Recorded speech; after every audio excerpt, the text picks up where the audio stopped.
नमस्कार साथियों, स्वागत है आप सभी का अंकित इंस्पायर्स इंडिया पर। मैं हूं अंकित अवस्थी। आप है मेरे साथ में एक ऐसी घटना का जिक्र करने के लिए जिस घटना को निश्चित ही हर दुनिया का व्यक्ति जानना चाहता होगा। जानने से बहुत ज्यादा जरूरी यह बात है कि किस प्रकार से आज से एक लंबे अरसे पूर्व दुनिया के अंदर विशेष जो ताकतवर राष्ट्र थे वो आपस में किस तरह से उलझे थे और उलझ करके किस तरह से अमेरिका दुनिया की सुपर पावर बना था, या यूं कहिए कि अमेरिका के द्वारा किस प्रकार से ब्रिटेन और फ्रांस को टेक ओवर किया गया था, या यूं कहिए कि किस प्रकार से अमेरिका द्वारा जापान के आतंक को रोका गया था। आज के सेशन में हम इस पूरी कहानी को आपके साथ चर्चा में लेकर आ रहे हैं। चर्चा में लाने का सबसे बड़ा कारण है ओपेनहाइमर। ओपेनहाइमर क्या है ये समझने से पूर्व आपको थोड़ी सी कहानी सुननी होगी, इतिहास के पन्ने झांकने होंगे। इतिहास के पन्नों में सबसे बड़ी कहानी है। कहते हैं कि जब फर्स्ट वर्ल्ड वॉर 1914 से लेकर 1918 के बीच में चला तो उस फर्स्ट वर्ल्ड वॉर के अंदर जर्मनी को घनघोर निराशा का सामना करना पड़ा। जर्मनी हारा और मित्र राष्ट्र जीत गए। जर्मनी के हार के बाद 1918 से जर्मन्स में एक बहुत ही नेगेटिव भाव अपने आप को लेकर पैदा हो गया, क्योंकि विचित्र राष्ट्र में शामिल देश जिनमें ब्रिटेन और फ्रांस प्रमुख थे, उन्होंने जर्मनी के ऊपर एक जिम्मेदारी लाद दी और जिम्मेदारी थी कि जो भी नुकसान हमें आपकी वजह से हुआ है उसका पूरा पैसा आपको चुकाना पड़ेगा। जर्मनी इस बात से बड़ा खफा था क्योंकि इसे वर्साई की संधि कहकर लादा गया। जर्मनी को लगता था कि हमें हारना तो पड़ा, वो तो समझ में आया क्योंकि विश्व युद्ध था, क्योंकि उसमें कोई तो जीतेगा कोई हारेगा, लेकिन हारने के बाद उसकी कीमत हमें चुकानी पड़ेगी, इसके लिए जर्मनी तैयार नहीं था। जब भी कोई व्यक्ति हारता है तो हार के कारण खोजता है। हार के कारण खोजते खोजते जर्मनी में रह रहे नाजियों को यह एहसास हुआ कि उनके हार के पीछे एक विशेष प्रकार के नस्ल या जाति जिम्मेदार है, जिसका नाम था यहूदी। साथियों, यहूदियों का पतन करने के लिए नाजियों में एक व्यक्ति बाहर निकला जिसका नाम था अडोल्फ हिटलर। वही अडोल्फ हिटलर जिसे आज आप तानाशाही का पर्याय मानते हैं। अडोल्फ हिटलर ने नाजियों में एक उत्साह का संचार किया और कहा कि हमारे दुश्मन बाहर नहीं, अपने भीतर है, और अपने भीतर हमें इन दुश्मनों को पहचानने के लिए यहूदियों को, जूज को खत्म करना होगा। जूज जो कि तुलनात्मक रूप से जर्मनी के अंदर बहुत बुद्धिमान कौम थी, बुद्धिमान जाति थी, पढ़े लिखे लोग थे। उन्हें लगा कि अब हमारा पतन नजदीक है। कई जूज जो पढ़े लिखे थे वो वहां से तुरंत माइग्रेट करने लगे। उनमें से कई जूज अमेरिका जाकर बस गए और आज बहुत बड़े बड़े वैज्ञानिकों में जिनका आप नाम जानते हैं, अधिकांश उनमें से वही जूज या यहूदी थे। खैर, इस बीच में घटना को रोककर आगे बढ़ना होगा, क्योंकि ये इतिहास की वो घटना है जिसके लिए अपने आप में कई अध्याय कहे और सुने जा सकते हैं। सीधा हम पहुंचते हैं 1939 में, जब तक जर्मनी हिटलर को लेकर के बहुत आगे बढ़ चुका था, या यूं कहिए कि हिटलर जर्मनी को युद्ध के मुहाने पर ले जाकर खड़ा कर दिया। जर्मनी ने यूरोप के एक देश पोलैंड के ऊपर हमला किया और यहीं से शुरू हुआ सेकेंड वर्ल्ड वॉर, या यूं कहिए कि जर्मनी अपने साथ लेकर आ रही उस विरासत को, जिसमें उसे बहुत बेइज्जती सहन करनी पड़ी थी फर्स्ट वर्ल्ड वॉर में हारने के बाद, उसका बदला लेने के लिए 20 साल का अंतराल लेते लेते सेकेंड वर्ल्ड वॉर के मुहाने पर आ खड़ा हुआ। जर्मनी का साथ दे रहे थे एक तरफ से इटली, जहां पर मुसोलिनी थे, और दूसरी तरफ था जापान। तीन देश एक साथ दुनिया के लिए आतंक का पर्याय बन चुके थे, या यूं कहिए कि दुनिया की जो व्यवस्थाएं थी उन्हें ये अपने तरीके से चैलेंज कर रहे थे। जो साथ में है वो साथ में है, नहीं तो मिला दिया जाएगा। इस बात से चिंतित अमेरिका और फ्रांस, ब्रिटेन और यूएसएसआर ने इन्हें बीच में रोकने का प्रयास किया। प्रयास करने में जब जांचा गया तो पता चला कि जर्मनी ने अपने इस 20 साल के दौर में, जिस समय वो घुटन में जी रहा था, अपने आप के साथ ये एहसास से जी रहा था कि हम युद्ध हार गए हैं, उसका बदला लेने के लिए बहुत ज्यादा साइंस एंड टेक्नोलॉजी में रिसर्च कर चुका है। आज भी जब आप रशिया यूक्रेन कॉन्फ्लिक्ट देखते हैं तो आपको आए दिन किसी ना किसी वेपन की खबर सुनने को मिलती है। आप और हम ये अब तक जान चुके हैं कि लगभग 1.5 साल से अधिक समय से चल रहे इस रशिया यूक्रेन वॉर में, जहां एक और यूक्रेन को वेस्टर्न वर्ल्ड भर भर के वेपन दे रहे हैं, वहीं दूसरी ओर रशिया अकेले इतने सारे वेपन्स का मुकाबला कर रहा है। तो विचार करिए कि रशिया के पास कितने वेपन रहे होंगे। आज जैसे रशिया के वेपन आपको सोचने पर मजबूर करते हैं, विवश करते हैं, विचार कीजिए कि हिटलर के पास कितने वेपन रहे होंगे कि उसने दुनिया को एक साथ नापने की सोच ली थी, और उसका साथ देने के लिए इटली और जापान साथ खड़े। क्योंकि हिटलर के बारे में एक कथन प्रचलित हो रहा था, और प्रचलित कथन यह था कि हिटलर न्यूक्लियर बॉम्ब बना चुका है। न्यूक्लियर बॉम्ब जो कि उस समय तक मानव सभ्यता के खात्मे के लिए केवल चर्चा में ही विनाशकारी था, क्योंकि किसी ने आज तक न्यूक्लियर बॉम्ब सुना नहीं था। चर्चाएं हो रही थी, जैसे आजकल आप सुनते हैं कि हाइपरसोनिक मिसाइलें बना रहे हैं लोग, वैसे ही उस समय न्यूक्लियर बॉम्ब का जबरदस्त जिक्र हुआ। न्यूक्लियर बॉम्ब का जिक्र तो था, लेकिन क्या उसकी कारण या वजह पता है आपको? जी हां साथियों, विज्ञान में सबसे प्रतिष्ठित इक्वेशंस में शुमार आइंस्टीन की एक इक्वेशन जिसका अर्थ है E = mc²। E = mc², यानी कि मास और ऊर्जा एक दूसरे में इंटर कन्वर्टिबल हैं। आपको जानकर आश्चर्य होगा कि यही वो E = mc² था जिसने यूरेनियम के एटम को एनर्जी में तब्दील होने की लोगों में महत्वाकांक्षा पनपा दी। लोगों को यह बहुत आसानी से समझ में आने लगा था कि कितना एटॉमिक मास यूज करने से कितनी एनर्जी निकली, यानी मास और एनर्जी की कैलकुलेशन अब लोग लेबोरेटरी में बैठकर निकालने लगे थे। लोगों को यह समझ में आने लगा था कि कौन सा एलिमेंट है जिससे कि एनर्जी प्रोड्यूस की जा सकती है, और इसी चीज को हवा दी जर्मनी के 3 वैज्ञानिकों ने, जिन्होंने यूरेनियम को छोटे छोटे अवयवों में तोड़ दिया था। जर्मनी के जिन वैज्ञानिकों ने यूरेनियम को तोड़ा, इसी के साथ साथ आइंस्टीन की इक्वेशन ने जहां यह जोड़ा कि E = mc² ऊर्जा का कारण बनेगा, दुनिया में एक चिंता शुरू हुई। और चिंता ये, इस सेकेंड वर्ल्ड वॉर तो शुरू हो चुका है, कहीं ऐसा ना हो इस वर्ल्ड वॉर की आड़ में जर्मनी न्यूक्लियर बॉम्ब बना, क्योंकि वैज्ञानिक जर्मनी के पास कम नहीं थे।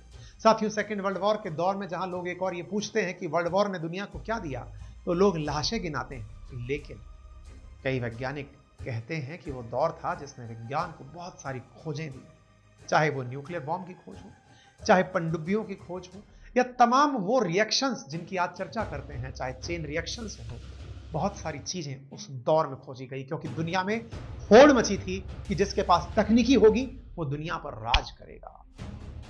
साथियों, जब ये बात वैज्ञानिकों को पता चली कि यदि ऐसी कोई चीज बन गई जिसने दुनिया में न्यूक्लियर बॉम्ब जैसा कोई चीज प्रोड्यूस कर दिया, निश्चित ही वो दुनिया के लिए बहुत बड़ा संकट बन जाएगा। जर्मनी के एक वैज्ञानिक थे जिनका नाम था लियो जिलार्ड। उन्होंने इस थ्योरी को प्रैक्टिकल में तब्दील होने से पहले ही डर को भांप लिया था।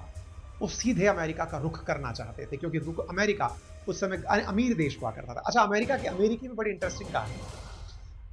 जर्मनी को चैलेंज देने के लिए ब्रिटेन और फ्रांस ने अपने संसाधन फूंक दिए थे प्रथम विश्व युद्ध के दौरान, और प्रथम विश्व युद्ध में लैंडर बन के उभरा था, लोन देने वाला बनकर उभरा था अमेरिका, जो इन लोगों को पैसा देकर कहता था कि जाओ बेटा संघर्ष करो, हम तुम्हारे साथ हैं। अमेरिका का रुख अब इसलिए दुनिया के लोग करना चाहते थे क्योंकि ये पैसे वाला राष्ट्र था।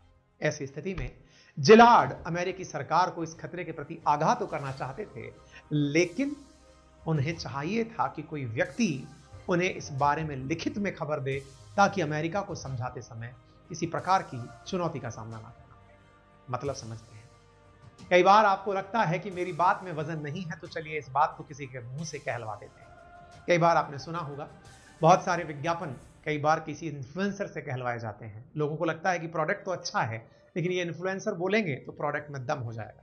बिल्कुल वैसे ही जिलार्ड ने इन्फ्लुएंसर उस समय वैज्ञानिक श्रेणी में तलाशे अल्बर्ट आइंस्टाइन। अल्बर्ट आइंस्टाइन के पास जिलार्ड पहुंचते हैं और कहते हैं कि आपको मालूम है कि आपने जो खोज की है, इसका अगर गलत उपयोग हो गया तो दुनिया पर भीषण संकट आ जाएगा। आइंस्टीन तत्काल इस बात को समझ गए और उन्होंने कहा कि इसके लिए आगाह करने की आवश्यकता है अमेरिका को, क्योंकि शक्ति संतुलन होना आवश्यक है। हिटलर के हाथ में न्यूक्लियर बॉम्ब पहुंच गया तो पूरी दुनिया को वो तबाह कर देगा। आइंस्टाइन ने तत्कालीन अमेरिकी राष्ट्रपति रूजवेल्ट को एक खत लिखा और उस खत में लिखा कि हिटलर परमाणु बम बनाने में जुट चुका है, इसलिए जरूरी है कि अमेरिका पहले इसे बना ले। उस समय दुनिया के अंदर आइंस्टाइन का बहुत बड़ा नाम था। आज के समय में आप वैज्ञानिकों में जिसका भी नाम सबसे ऊंचा माने, उस कोटि के या उनसे भी ऊपर के वैज्ञानिक अल्बर्ट आइंस्टाइन।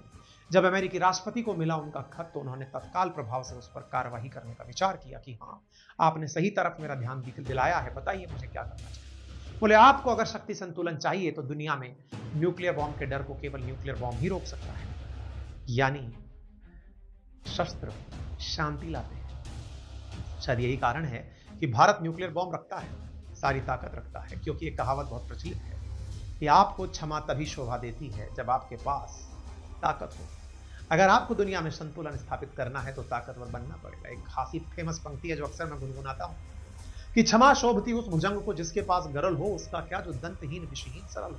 रूजवेल्ट को लगा कि अगर हिटलर को चैलेंज देना है तो इसके लिए आवश्यक है कि मेरे पास भी न्यूक्लियर बॉम्ब होना चाहिए। और इसी न्यूक्लियर बॉम्ब को बनाने के लिए रूजवेल्ट ने जिस परियोजना को नाम दिया उसका नाम था मैनहट्टन प्रोजेक्ट। मेरे प्यारे साथियों, ये मैनहट्टन प्रोजेक्ट असल में मैनहट्टन इंजीनियर डिस्ट्रिक्ट नाम से एक प्रोजेक्ट था जिसके तहत न्यूक्लियर बॉम्ब बनाने के लिए अमेरिका ने वैज्ञानिकों को अपने आमंत्रित किया। मुसीबत यह थी कि इस प्रोग्राम को लीड कौन करेगा। इस काम की जिम्मेदारी के लिए आर्मी कोर के एक जनरल लेस्ली ग्रोव्स को बुलाया गया, जो इस प्रोजेक्ट की तैयारियों में तो जुट गए, लेकिन 1942 के अंदर अमेरिका के शिकागो शहर में अंडरग्राउंड बने एक रिसर्च के तहखाने में यह खबर हुई कि केमिकल रिएक्शंस को चेन रिएक्शंस में कन्वर्ट किया जा सकता है। जिन्हें न्यूक्लियर बॉम्ब के बारे में बिल्कुल जानकारी नहीं है वो केवल इतना सा जान लीजिए कि न्यूक्लियर बॉम्ब खतरनाक इसलिए होते हैं कि ये एक चेन रिएक्शन से बढ़कर के कंटिन्यू रिएक्शन बना सकते हैं। अर्थात एक एटम 2 एटम में टूटता है, 2 एटम 4 में टूटता है, 4 6 में, 6 8 में, इस प्रकार से 6 से 12, इस प्रकार से जो लगातार नंबर ऑफ एटम्स बढ़ते चले जाते हैं वो एटमॉस्फेयर में भयंकर एनर्जी रिलीज करते हैं। और ये एनर्जी जो रिलीज होती है ये दुनिया के लिए संकट बन जाती है, क्योंकि साथियों दुनिया की पहली first controlled nuclear chain reaction 75 साल पहले एनरिको फर्मी नामक वैज्ञानिक के द्वारा खोजी जा चुकी थी। जरा विचार करिए, E = mc² पता था, अर्थात कितना आप एटम लेंगे या कितना मास लेंगे तो कितनी एनर्जी पैदा होगी ये पता चल चुका था। नंबर दूसरा, ये पता था कि रिएक्शन में यूरेनियम को 3 भागों में तोड़ा जा सकता है। तीसरा ये पता था कि चेन रिएक्शन हो सकती है। 3 चीजों का एक ही दौर में हो जाना अमेरिका को न्यूक्लियर बॉम्ब बनाने के लिए प्रेरित कर देता है। जरूरत थी कि इस मैनहट्टन प्रोजेक्ट को पूरी स्पीड से आगे कैसे बढ़ाया जाए, किसे इस बात की लीडरशिप दी जाए। नाम आया निकलकर रॉबर्ट ओपेनहाइमर का। ये वो ओपेनहाइमर हैं जिनके ऊपर क्रिस्टोफर नोलन ने हाल ही में ओपेनहाइमर नामक फिल्म बनाई है जो कि सिनेमाघरों में लगी हुई है। ओपेनहाइमर वो व्यक्ति थे जो इस मैनहट्टन प्रोजेक्ट को लीड कर रहे थे। मैनहट्टन प्रोजेक्ट, जिसे प्रोजेक्ट वाई का नाम दिया गया, जिसको डायरेक्ट कर रहे थे, जिसका अर्थ था परमाणु बम कैसे बनाया जाए। जानकर आपको आश्चर्य होगा कि नोलन द्वारा बनी यह फिल्म उस समय के ओपेनहाइमर की मनोदशा को समझाती है, साथ में तत्कालीन रूप से चल रही जो राजनीतिक उठापटक है उन्हें दर्शाती है। ओपेनहाइमर फिल्म उस दौर को आपको याद दिलाती है जो आज सिनेमाघरों में लगी हुई है। हालांकि यह फिल्म कई कारणों से सुर्खियों में है। गीता के एक विवादित बयान के कारण भी यह सुर्खियों में है, और भी कई कारण हैं, लेकिन उससे ज्यादा जरूरी है उस दौर के बारे में चर्चा करना, ताकि आपको यह समझ में आए कि क्या परिस्थितियां, क्या कालखंड था। चूंकि इंजीनियरों ने जिले में आमतौर पर उस शहर इसमें एक बड़ी परेशानी बनकर आ रही थी, और बड़ी परेशानी क्या थी कि मार्शल और ग्रोव्स ने यह कहा कि हम बम तो बना लेंगे, लेकिन हमें बहुत ज्यादा लोगों की जरूरत पड़ेगी। हम परमाणु बम तो बनाने के लिए तैयार हो जाएंगे, लेकिन इतने लोग कहां से लाएंगे जो दिन रात इस विश्व युद्ध के दौर में बैठकर बम बना सके। आवश्यकता थी एक नया शहर बसाने की। आपको जानकर आश्चर्य होगा साथियों, केवल बम बनाने के लिए एक नया शहर विकसित किया गया, और उस शहर का नाम ही मैनहट्टन इंजीनियरिंग डिस्ट्रिक्ट यानी MED रखा गया, जिसकी कोई भौगोलिक सीमा नहीं थी। आपको जानकर शायद इस बात का भी आश्चर्य हो कि परमाणु बम को बनाने में 1.5 लाख लोग लगे थे। लगभग $2 अरब का उस समय खर्चा आया था। मैनहट्टन प्रोजेक्ट जिसके तहत बम बनाया गया था, उसमें 1942 से लेकर 1945 के बीच का 3 साल लगा था। कहते हैं कि ओपेनहाइमर वो व्यक्ति थे जो इस प्रोजेक्ट को लीड कर रहे थे। जीनियस इंसान थे, कैम्ब्रिज और ऑक्सफोर्ड जैसी यूनिवर्सिटी से पढ़े हुए व्यक्ति थे, और अपने व्यवहार में बड़े अक्खड़ थे। कहते हैं कि जब वो ओपेनहाइमर प्रोजेक्ट की जिम्मेदारी लेकर चल रहे थे, उस दौरान वो गीता पढ़ा करते थे। गीता के अंदर साहित्य में जो उनकी रुचि थी, और वो अपनी उस साहित्य की रुचि के आधार पर अपने कार्य को आगे बढ़ाया करते थे। दुनिया में शायद ही सरकारी खर्चे पर यह पहला इतना बड़ा साइंस प्रोजेक्ट था जो अमेरिका द्वारा चल रहा था। आप सोचकर अंदाजा लगा सकते हैं कि 1.5 लाख लोग दिन रात ये काम करें कि वो न्यूक्लियर बॉम्ब बनाएं, तो अमेरिका की क्या छटपटाहट रही होगी, ये आपको सोचते ही बनता है। क्योंकि इतने सारे वैज्ञानिक, इतने सारे सैनिकों को एक जगह बसाना मजाक नहीं था। क्या बम बन पाया? जी हां साथियों, 12 जुलाई 1945 को बम का प्लूटोनियम कोर साइट पर लाया गया। 15 तारीख तक बम को पूरी तरह से असेंबल कर लिया गया। 100 फुट ऊंचे बने टावर पर इसे रखा गया। टेस्ट का समय 16 रखा गया। सुबह 4 बजे नियत था, लेकिन 15 तारीख की रात जब जोरदार बारिश हो रही थी तो टेस्ट का टाइम आगे बढ़ाकर सुबह 5:30 कर दिया गया। टेस्ट की जगह तक दूर दूर 20 किलोमीटर तक 3 बंकर बनाए गए ताकि टेस्ट का निरीक्षण किया जा सके। जब सब कुछ तैयार, बम तैयार, वैज्ञानिक तैयार, लेकिन किसी को भी ये नहीं पता था कि आगे होने वाला क्या है। किसी को ये क्यों नहीं पता था कि आगे होने वाला क्या है? परमाणु बम में ऐसा क्या था? असल में साथियों, परमाणु बम की सबसे बड़ी चुनौती है उसका न्यूक्लियर रिएक्शन, जो एक बार चालू हो गया तो कंट्रोल कैसे होगा नहीं पता। कंट्रोल कैसे होगा जब ये नहीं पता, तो वैज्ञानिकों ने जिन्हें ये परीक्षण करना था उन्हें ये डर सता रहा था कि कहीं ऐसा ना हो कि यह रिएक्शन अनकंट्रोल्ड तरीके से फैल जाए और अमेरिका के लिए एक बहुत बड़ी मुसीबत बन जाए। सभी ने अपने अपने जिन्हें मानना था उन्हें याद किया, और वो दौर आता है जब अमेरिका द्वारा टेस्टिंग की जाती है अपने न्यूक्लियर बॉम्ब की। चेन रिएक्शन को कंट्रोल होना डरा रहा था, लेकिन वैज्ञानिकों ने खूब माथापच्ची करके ओपनहेमर के साथ मिलकर के सारी संभावनाओं पर काम करके कहा कि अगर 2.5 करोड़ में से भी एक संभावना है तो ये पूरी दुनिया समाप्त हो सकती है। लेकिन ओपनहेमर ने कहा कि इस बात की शून्य के करीब संभावना है, चिंता मत करिए, ये काम होगा। और फिर प्लूटोनियम का वो आदमकद बॉम्ब, न्यूक्लियर बॉम्ब साइट पर लाया गया टेस्टिंग के लिए। बड़े से ट्रक पर लाद कर लाया गया। यह बॉम्ब जब चलाया गया तो दुनिया में एक प्रकार से, समझिए कि अमेरिका में एक प्रकार से बहुत बड़ी ऊंचाई तक कई फुटबॉल ग्राउंड जितना आग का गुबार आसमान में उछल पड़ा। जबरदस्त गर्जना हुई, अचानक आसमान में गर्मी बढ़ गई, तीव्र प्रकाश हुई, जोरदार झटके महसूस हुए, घाटी में गूंज हुई, आग का एक गोला ऊपर बना, ऐसा लगा जैसे मशरूम का एक बहुत बड़ा बादल लगभग 12,200 मीटर तक फैल गया हो। 15,000 से 20,000 टन TNT, ट्राइनाइट्रोटोलुइन, जितना विस्फोट की शक्ति उत्पन्न करता है उतनी ऊंची ऊर्जा वाष्पीकृत होकर के आसमान में पहुंचने लगी। 21 किलो टन विस्फोटक के बराबर इसमें ऊर्जा पैदा हुई। 5 फुटबॉल बम के मैदानों के बराबर ऊर्जा महसूस हुई। इसका असर मीलों तक महसूस किया गया, लेकिन अमेरिका इस माध्यम से जीत चुका था।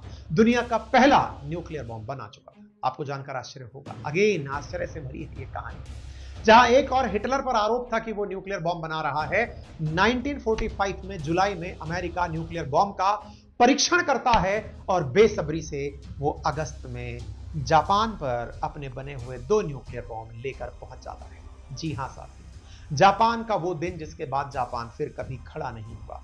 6 अगस्त और 9 अगस्त को जापान के 2 शहर हिरोशिमा और नागासाकी पर यही बनाए हुए बॉम्ब गिराए गए, जिन्होंने लाखों लोगों की जान ले ली।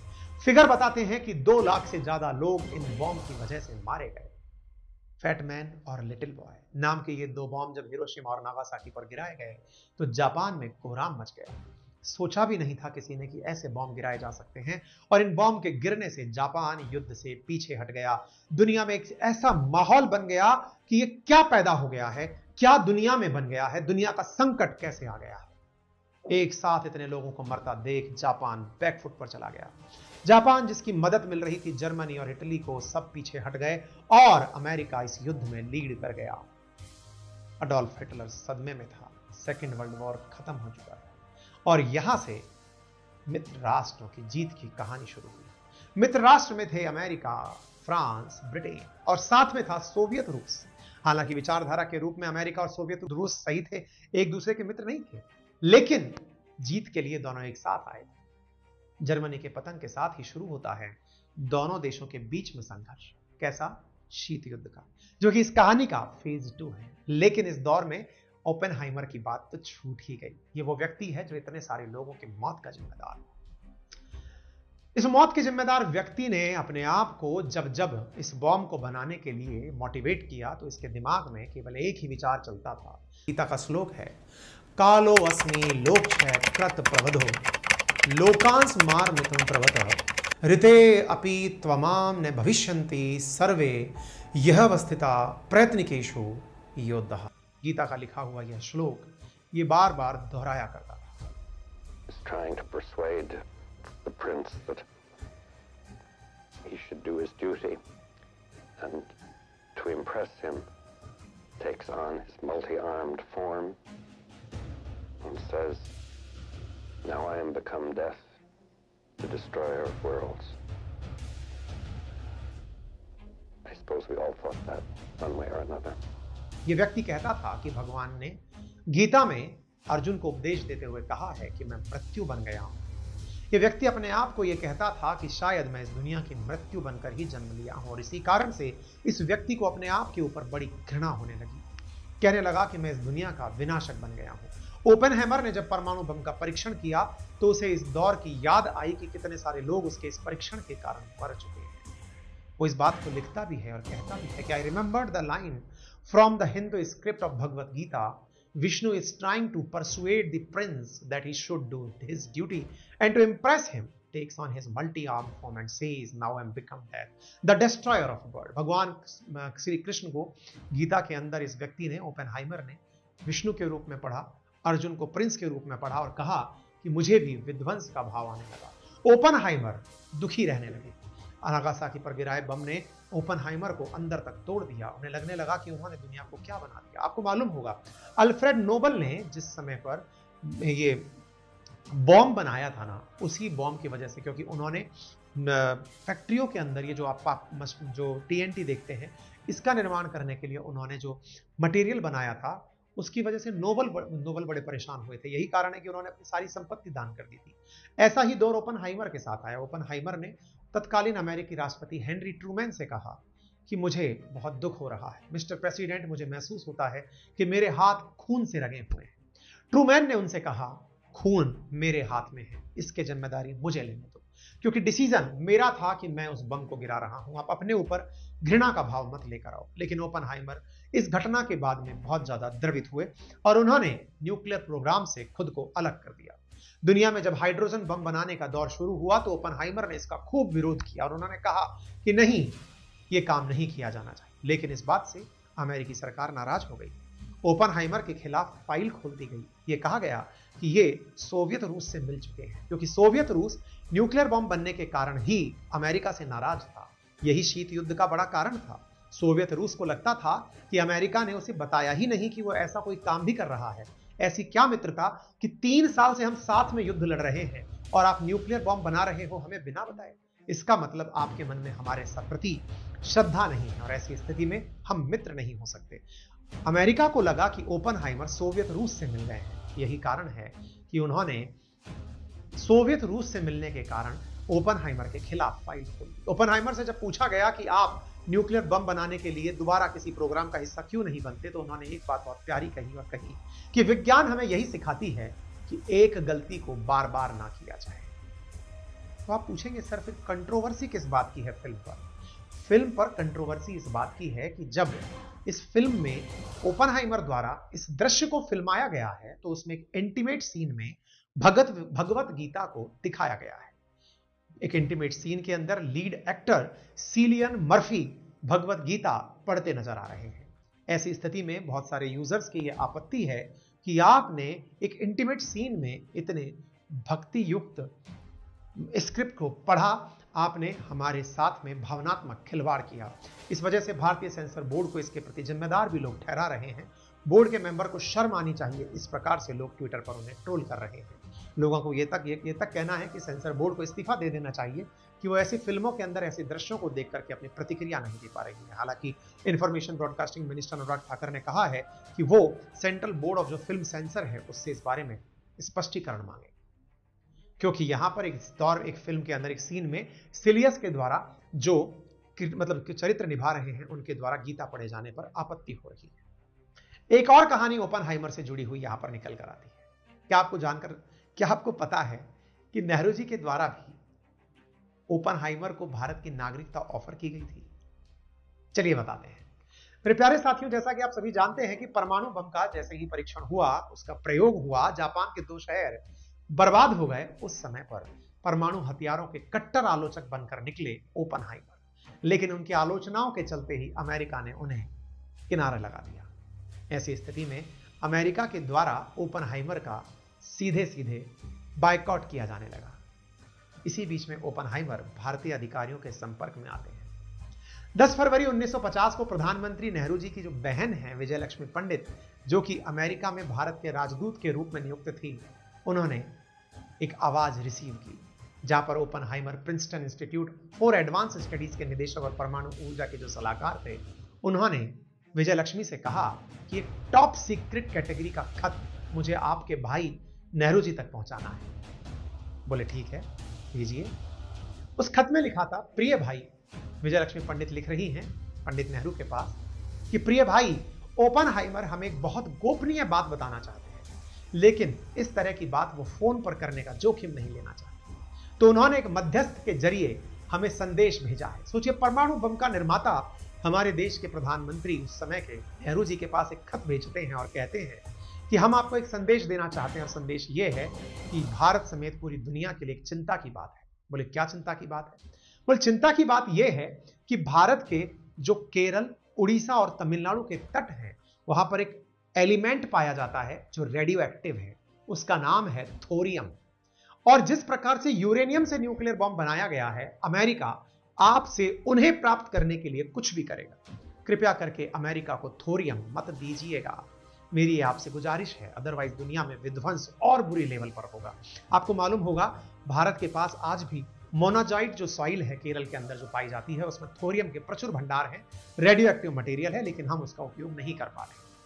ओपनहाइमर ने नेहरू के नाम भेजे अपने गोपनीय संदेश के आखिर में कहा था कि इस वक्त भारत के पास शांति की कुंजी है, उसे आजादी की विरासत में मिली है, इसलिए मैं मानवता के नाम पर भारत से विनती करता हूं कि वे अपनी मौजूद विदेश नीति को बनाए रखें, क्योंकि भारत ने उस समय गुटनिरपेक्ष नीति की पालना करने का निर्णय ले लिया था। यानी कि ना तो हम शीत युद्ध के दौर में यूएसएसआर के साथ बैठेंगे, ना ही अमेरिका के साथ बैठेंगे। इसी कारण से भारत ने विदेश के किसी भी देश के दबाव में ना आने की ठानी थी। ओपेनहाइमर को पता था कि ब्रिटिश गुलामी से मुक्ति के बाद दुनिया में एक राजनेता के तौर पर नेहरू कितने प्रतिष्ठित हैं। नेहरू सार्वजनिक तौर पर परमाणु हथियारों से हुई जनहानि का रोष भी जता चुके थे।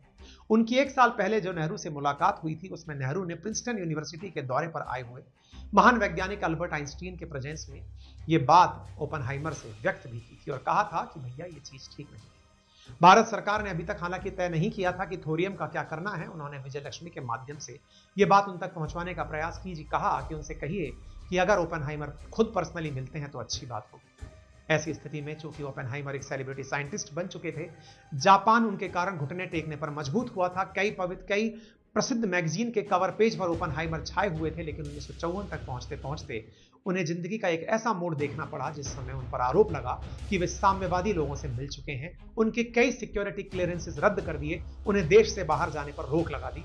विजय लक्ष्मी ने इसी दौर के बारे में जिक्र करते हुए कहा है कि जिस तरह से मध्यकाल के भारत में जादू टोना इस्तेमाल करने पर आरोप लगाकर लोगों को बेवजह सताया जाता था, ठीक उस समय पर अमेरिका के अंदर साम्यवाद से प्रेरित होकर वैज्ञानिकों को सताया जाने लगा था। ओपनहाइमर भी उसी के शिकार हुए थे। तो क्या फिर ओपनहाइमर कभी भारत से जुड़ नहीं पाए? अमेरिका में ओपनहाइमर को किराने तो लगा दिया गया। नेहरू ने हालांकि उनकी सिद्ध ली, उनसे पूछताछ की। मशहूर वैज्ञानिक होमी जागीर बाबा की अपनी एक नई जीवनी में यह बात पता चलती है, जिसमें बख्तियार के दादा भाई लिखते हैं कि नेहरू ने ओपनहाइमर को भारत आने का न्योता दिया था। यहां तक कि उनकी भारत में बसने की संभावना भी बढ़ गई थी, क्योंकि वो ये जानते थे कि ओपनहाइमर भारत के विचारों से संतुष्ट है। लेकिन ओपनहाइमर ने यह कहते हुए इनकार कर दिया कि यदि मैं आपके पास आया तो इन लोगों का मुझ पर शक और बढ़ जाएगा, इसलिए आवश्यक है कि मुझे यहीं रहने दिया जाए। यह थी नेहरू जी से जुड़ी हुई ओपनहाइमर की कहानी। उम्मीद है आप लोगों को यह जानकारी पसंद आई हो। मेरे प्यारे साथियों, 62 साल की उम्र में उनकी मौत गले के कैंसर से हुई। 1967 में ओपनहाइमर मारा गया। हालांकि विज्ञान में जो सीखने का नाम है कि कोई गलती दोबारा न दोहराई जाए, तो ओपनहाइमर ने फिर कभी बॉम्ब नहीं बनाया, लेकिन दुनिया को जो दर्द देकर गए, उसी के ऊपर यह फिल्म क्रिस्टोफर नॉलन ने ओपनहाइमर बनाई है। आपको यह जानकारी कैसी लगी हमें कमेंट बॉक्स में जरूर बताइएगा। और जानकारी इसी तरह के सुनने के लिए आप और कौन सी जानकारी हमसे सुनना चाहते हैं, वो हमें कमेंट बॉक्स में साझा कीजिएगा। आप सभी साथियों को हमारे द्वारा अंकित इंस्पायर इंडिया परिवार और अपनी पाठशाला परिवार के द्वारा 2 मिलियन सब्सक्राइबर हो जाने पर बहुत सारी शुभकामनाएं, बहुत सारा धन्यवाद। यदि आप में से कोई भी साथी हमसे जुड़कर पढ़ना चाहता है तो हमारा एप्लीकेशन अपनी पाठशाला उपयोग में ले सकते हैं। हमारे द्वारा राजस्थान प्रशासनिक परीक्षाओं के लिए इंग्लिश मीडियम के नोट्स रिलीज कर दिए गए हैं। आप अगर उन्हें चाहें तो हमारे एप्लीकेशन पर जाकर इंग्लिश मीडियम नोट्स पर हैंड रिटन नोट्स पर क्लिक करके अपने लिए नोट्स ऑर्डर कर सकते हैं। अधिक जानकारी के लिए हमने आपको हमारे कॉल सेंटर के नंबर भी फ्लैश कर दिए हैं, आप इन्हें यूज में ले सकते हैं। धन्यवाद।